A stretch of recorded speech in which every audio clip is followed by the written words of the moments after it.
Hi, and welcome on in to another episode of the Puck Drop Podcast. Today we get the opportunity to talk to last year's Defender of the Year and one of the best players in the league, simply. That's Erin Ambrose from the Montreal Victoire. Really excited to talk to her. Montreal has just been, of course, the class of the league, first place, kind of from wire to wire almost at this point, and playing really well. And we're happy to be recording this the day after a pretty heated game with New York that New York won in overtime. If you watched, you know that it was a pretty controversial game with a lot of penalties. And Erin was involved in the controversial play that Sarah Fillier got the 5-minute penalty and game misconduct for hitting her up high. So we'll ask how she's doing and whether she found that game, particularly heated, and the rivalry that they have with New York and the Canadian players, the American players that are going to be playing together simply in the World Championships. So really looking forward to it. And here's our interview with Erin Ambrose. I wanted to start with, if it's okay, because you played last night against New York, and it was a pretty heated game. I don't know if you have any comments on that, and you had were you involved in a pivotal point in the game? Do you want to tell us a little bit about that contest? Yeah, honestly, I think a lot of the games are getting a little bit chippier, and I think that kind of comes with playing teams a total of 6 times in a year.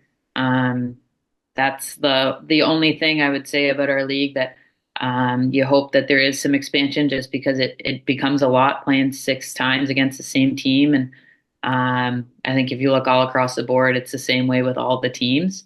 And I think it's a way that we're trying to just create a good culture in Montreal to make sure that we're sticking up for each other and protecting ourselves and each other as much as we can. Yeah, so can you speak at all about the penalty that Sarah Fillier took? It was on you when she hit you up high, and there was a long delay while they looked at that. Do you have any opinion on that and on the call, or on those kinds of hits that the league might be trying to, take more care? I think just an unfortunate situation. Philly came up to me at the first stoppage of play and apologized for kind of getting me up high. Obviously, I've known Philly for a lot of years, and there's no hard feelings. It's part of the sport. Sometimes it happens. I was the one going in for the hit, and she was just trying to brace for it, and unfortunately just caught me up high.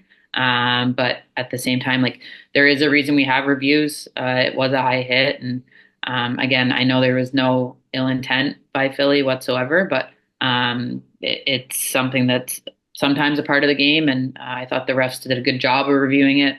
Obviously, don't love that it took as long as it did, but that's kind of just how things go sometimes. So that's kind of, I guess, my 2 cents on it. Yeah, and it looked like you weren't injured, so you're feeling okay today. Yeah, feeling okay. Good. Not a fun hit by any means, but obviously could have been a lot worse. Yeah. Good to know. We have seen, I didn't go back and check last season how many suspensions or fines, but especially in the last couple weeks, it seems like we've seen a few of these. And do you think that's just a reflection of what you said, like it's getting into crunch time? Do you think players are aware of where the line is, or is there still a little confusion? Why do you think these hits and suspensions are happening? I don't know if I can give a concrete answer on that. We've been fined quite a few times with different things, and it's part of the game. I think that the league's doing a good job of kind of disciplining whoever needs to be disciplined at different times to try to keep this out of the game. But it's a fast-moving sport, and things happen. Even when there isn't, I don't think there's many, if any, players in this league that have any bad intentions. It's a fast sport, and things happen.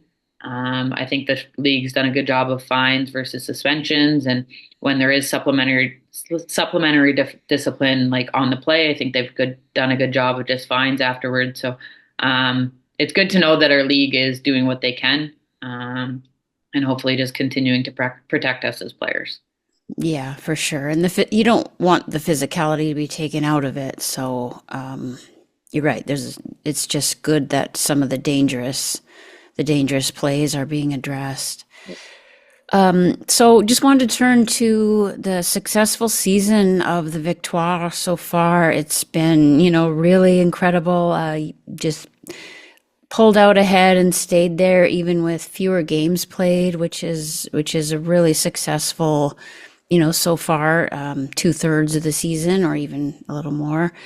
But how important are these games down the stretch? I was watching last night's broadcast, and they said that Coach Chevry had called it a must win, or that all of these games down the stretch, she wants the team to look at them as must wins to keep your position, to hopefully grab first place and choose your opponent. Is that the case? And is that how the players in the room are looking at it? Yeah, absolutely. I think that, like you said, we did a good job of putting ourselves in a position um, to compete for first place. And now we're just trying to make sure that we're doing everything we can to hold on to that. I think for us as a group, it's not necessarily about placement for playoffs, but it's about building into playoffs. And obviously, we still mathematically haven't clinched anything, and we would like to continue to push to make sure we do. But at the same time, like playing the way that we need to play in order to be successful in playoffs. And I think for our group, it's some little details that just have been lacking in parts of games that are kind of kicking us right now in the butt. And I think for us as a group, like those are things that we need to make sure that we get out of our game so that we are moving in the right direction going into playoffs. Yeah, yeah. And I mean, it's been very impressive, and to me, you can see in the second year of the league quite a difference in the level of play. Some other players have said they've thought it's not only the new players, but the returning players that have raised their level from having a whole summer of training. And so I'm curious, from the perspective of last year to this year, do you see that level in play, and what other changes have you noticed? Yeah, I think, like you said, the having another season of training under our belt. Um, but for me, I think it's knowing how to play the physical game a little bit better.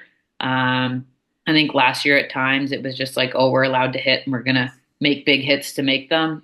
This year, I think people are just a little bit smarter in either using it to their advantage or how to play against it. And for me, somebody that sticks out with that is Renata Fast.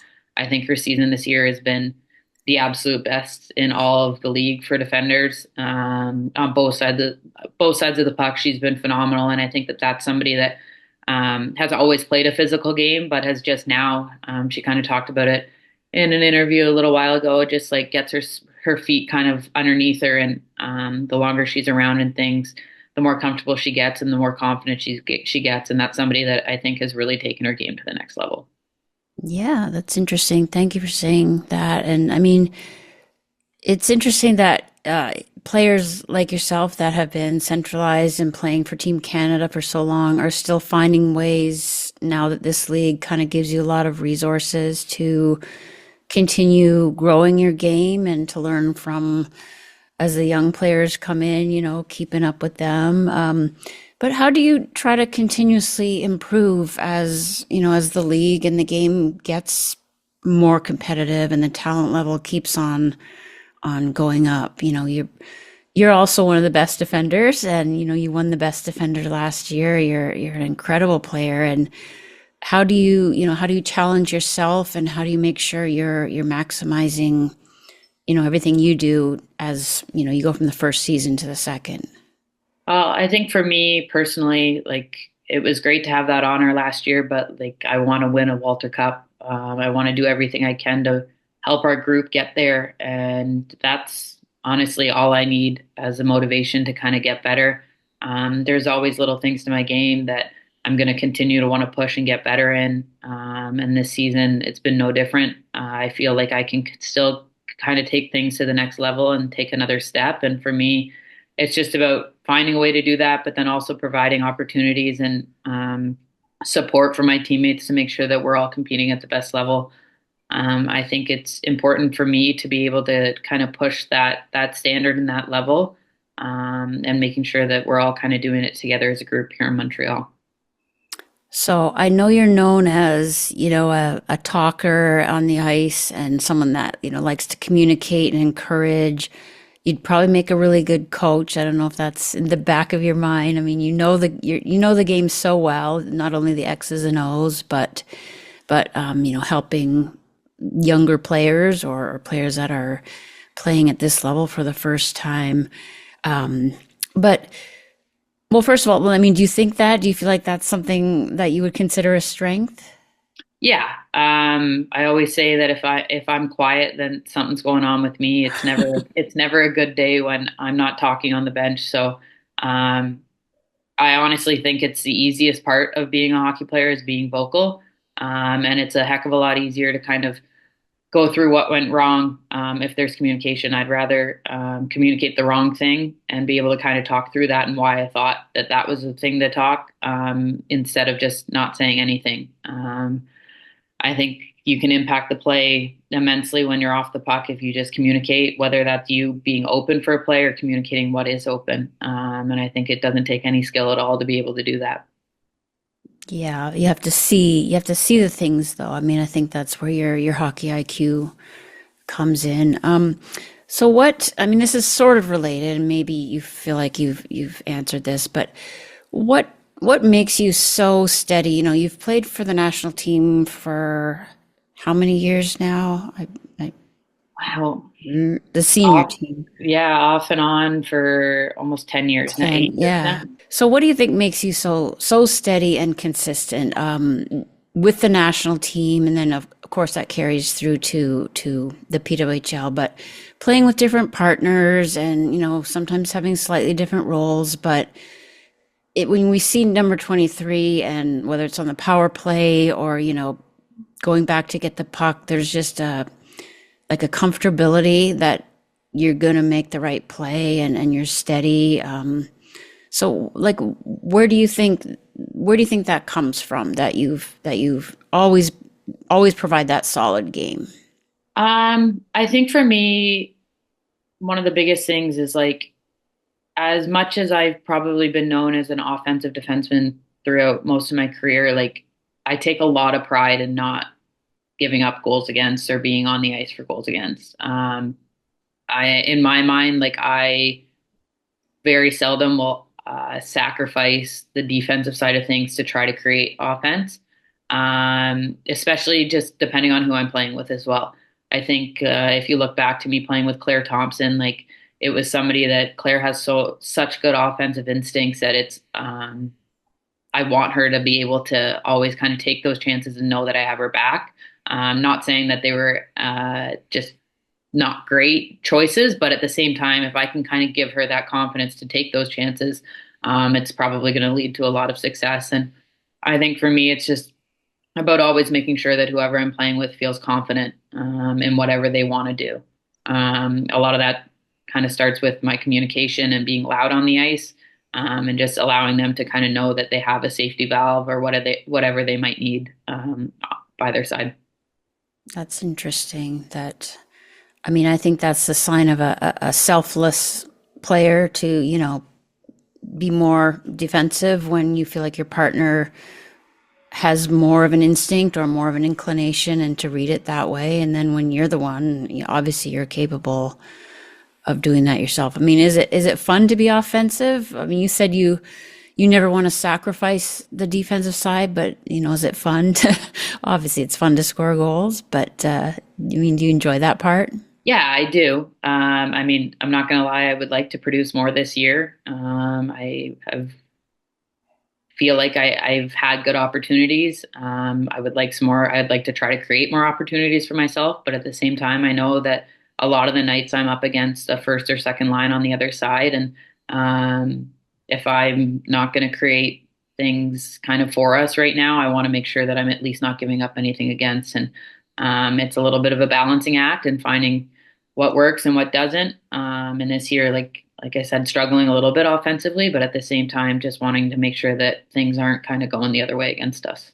Yeah. Well, I mean, the team success speaks volumes about what everybody's been willing to do to jump into roles and embrace these new rules and things like that. So, you know, obviously it's a team sport, so you can be very proud that, you've helped contribute to the incredible the place right now. It's not done yet, but Montreal's in a great position.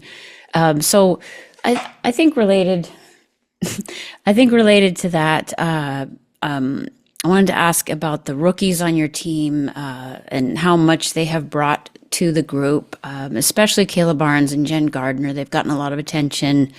I don't think anybody was surprised, but they've both been very noticeable.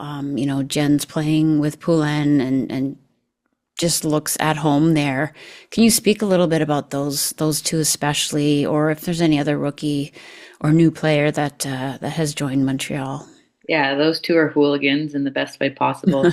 I love getting to be around them, and I've said it a lot with Barnesy. Like I've known who Kayla Barnes is for so many years. Obviously, competed against her on the international stage a lot, and it's just been so. It's honestly been an honor to get to know her and get to become her friend.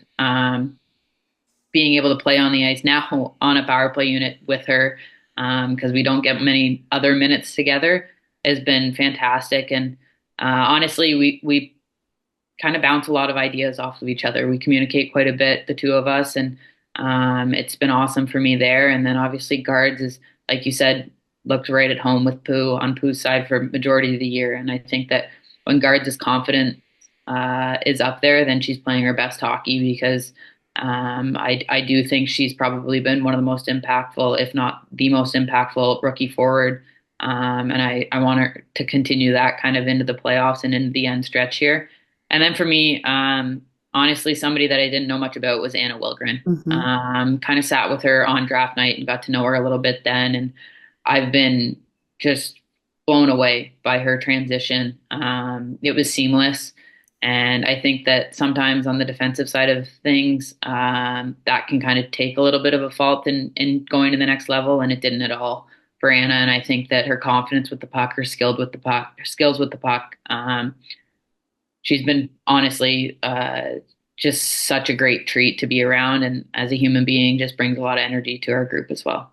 Nice. Well, that's good to hear. Yeah, she's been a little quieter, but a difference maker to the group, just helping to solidify that back end. Um, and well, I wanted to ask, it's a cliche to ask about Marie-Philippe Poulin, but I wonder if you could comment on the season that she's having, and as well, Anne Renee back Debian, who is back there. Just they're both having outstanding seasons, and you're not surprised. And I know you love to get asked about Pooh, but just any quick words on those two, icons. I think first with Pooh, one of the things I love more than anything is getting to play full seasons with her, because you get to see the impact every single day. Like we all know what she's done on the international stage, and I'm honored to be able to be beside her at tournaments there. But it's something different about seeing her day in and day out, her compete level in practices, but truthfully, just the way she brings everybody together. Her relationships with the young ones has been uh, almost like an inspiration for me as a leader. I think to kind of open up and be a little bit more vulnerable with other people, and that I haven't even touched on actually what she's doing on the ice. So just kind of shows what Pooh has brought to this group, and um, there's a reason that we've had the success that we have had, and a large part of that reason is because our captain. She never ever takes a day off, and I think that um, actually, I know that there will never ever be another player like Marie-Philippe Lynn in this game. And then for Anne, I just love where Anne's at right now in her headspace. Like she is confident. I just have been so impressed with her. Again, her habits day in and day out. And for me, as a defender, just getting to play in front of her, there's so much communication. We're able to kind of bounce things off of each other, what she sees. And I know that she always has my back, which makes me play a lot more confident as well. So Anne has kept us in a lot of games throughout the year, especially when we've had kind of slower first periods. And yeah, she's had an outstanding year. But honestly, like that is Anne. This is Anne to a T, and I love it. It makes it very fun for me. Yeah, yeah, they're both very special people. There was a feature on Anne that ran on the PWHL broadcast recently that gave us a little insight, and that's great to see. And of course, Poulan and Laura Stacy opened up, and as you said, like that vulnerability and showing that human side helps. It helps all of us, see that the hockey community is about more than just stepping on the ice and excelling, but when there are good people as well, it's so easy to cheer for you all. So that maybe helps me segue into the topic of mental health and helping each other as human beings, which you've graciously said you will chat a little bit about here. And I was mentioning to you that I'm curious about, because you've stepped up and courageously said that you faced mental health struggles and, continue to do that. And let's face it, a lot of us do and don't speak about it or don't feel comfortable about it. And you're in a privileged position, but to create that safe space is just wonderful. So I'm curious what it looks like kind of on a day-to-day level with your teammates or even with others, the staff or people that you get to talk to. I mean, do you put yourself out there as a sounding board, as a shoulder, like your door is always open? Like, what does it really look like for you? I think that's probably the biggest thing is just being a constant for people with whatever they may need. There's never going to be a right answer, or it's not like it's just going to be super easy for me to step up and be like, hey, this is what I am going through. And then people are just going to come talk to me. I think it's just about being a constant presence for others. Um, as vocal and loud as I can be, like I also am extremely sensitive and want to make sure that I'm caring about people away from the rink. And there's a lot of things that I can be better at with that. Because sometimes I try to maybe do that a little bit more, but I need my own time. And it's just a hard balance sometimes of finding ways to kind of take care of yourself, but at the same time, never miss the opportunity or never just let down somebody else and not being there and not being kind of communicative with them. So Mm. I think it's tough at times, but at the same time, like I think more than anything with my vulnerability, I've just wanted to make sure that people truly know who I am as a human being. Thank you. That's very well said. And you're right. It's people, you're kind of in a tricky position when you yourself are sensitive, and that makes you more empathetic. But also you need to, make sure you're good. It's like, everyone says that thing about the airplane mask, put your own, Yeah. it's a little bit like that. Like you can only help when you're in a good space too. So is that how you Yeah. look at it? Like Yeah. prioritizing your downtime a little bit? Yeah. And I think that's probably where I struggle the most right now is I want to be able to kind of reach out and check in on people, but at the same time, I know that if I'm not in a good spot, I'm not going to be doing it as well as I need to. So um, it's finding a balance, and honestly, it's a balance that is needed to work on kind of probably every day. Yeah. Yeah. Well, sometimes just knowing, like, I know I spoke to you and just said, just knowing that someone is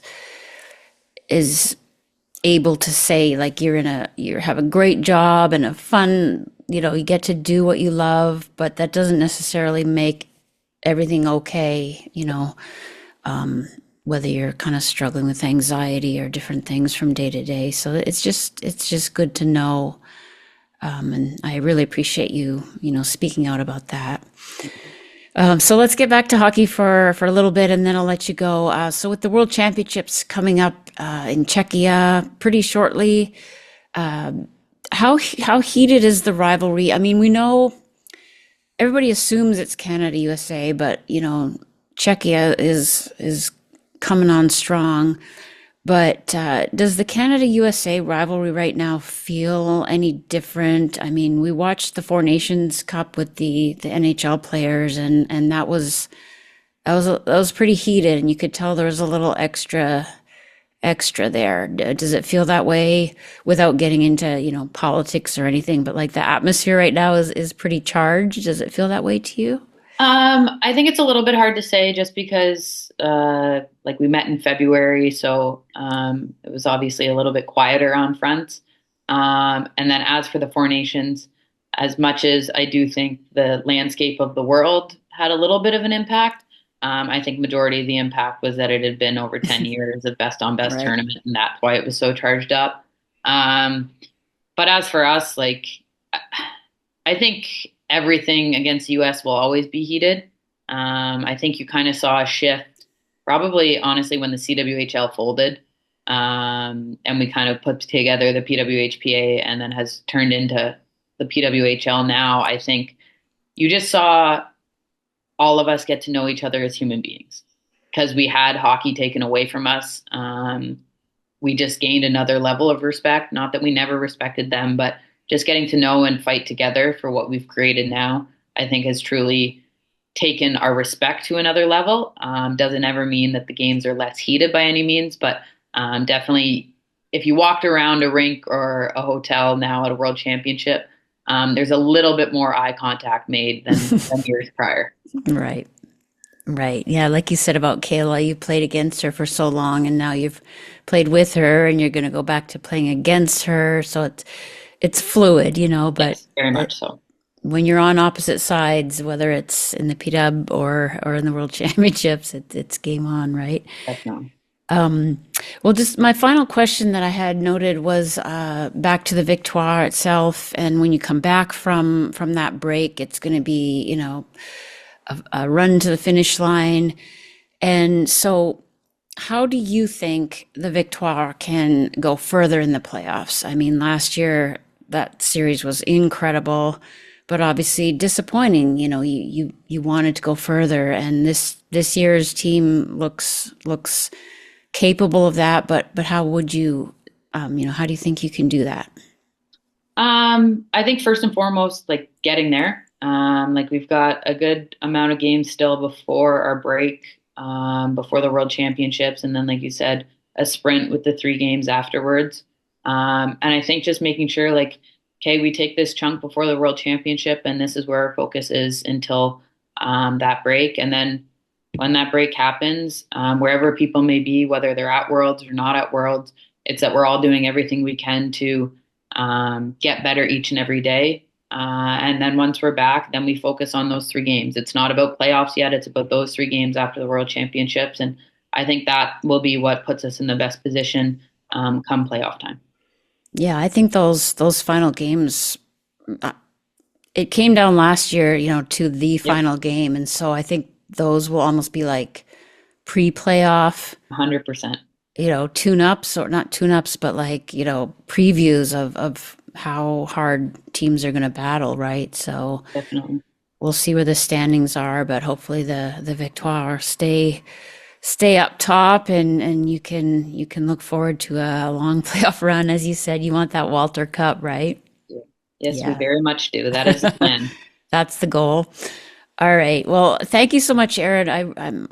I know we could talk hockey all day, but you've got some great insights. We really appreciate you spending this time with us. Good luck in the next few games, and then at the World Championships and on the road to the Walter Cup. Good luck with all of that. Thank you so much for spending the time today. Thank you very much. I appreciate it. So again, thanks to Erin for joining us. And don't forget, if you enjoyed this episode, whether you're watching on YouTube, listening on Spotify or Apple Podcasts, we have a number of ways that you can support us. And we'd really appreciate it if you'd, hit us up with a donation, definitely a follow, subscribe, and hit the thumbs up. Adding comments really shows that you're enjoying this, and hopefully you enjoyed that interview with Erin. She is just a great person to talk to and gives a lot of insight. So we're going to be having more for you as we go along and push into the playoffs here. So stay tuned, and thanks for your support. We'll see you in the next one.